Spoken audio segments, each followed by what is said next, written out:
আসসালামু আলাইকুম। Fitness enthusiast যারা ফিটনেস ভালোবাসে, নিয়মিত ব্যায়াম করেন, এদের খুব ছোট একটা সমস্যা নিয়ে কথা বলবো। সমস্যাটা হচ্ছে তারা ফিটনেসের মধ্যে এমনভাবে ডুবে যান যে তারা আসলে লাইফকে এনজয় করতে ভুলে যায়। ফিটনেস ইজ ডিসিপ্লিন, এতে কোনো সন্দেহ নেই। কিন্তু তারপরও মাঝে মধ্যে একটু ব্যতিক্রম করা যায়।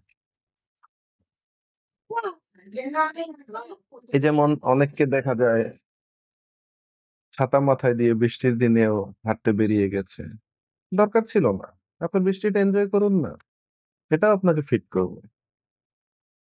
আবার ধরুন ঈদের দিন আপনি কোনো এক বাসায় দাওয়াতে গেলেন, গিয়ে কিছুই খাচ্ছেন না। না, ঠিক না এটা। আপনি লাইফকে এনজয় করেন, আপনি খান। আপনার পছন্দের জিনিস খান। ঈদ শেষ হয়ে গেলে আবার সেগুলো বার্ন করে ফেলেন। মানুষের দেহটা এভাবেই তৈরি। আপনি নিশ্চিন্ত থাকুন। দেহ খারাপ কিছু হতে দিবে না। হ্যাঁ, একটা সার্টেন পিরিয়ডের পরে চলে গেলে তখন দেহ হয়তো আপনাকে সাপোর্ট দেবে না। বাট এর আগে আপনি সম্পূর্ণ নিরাপদ।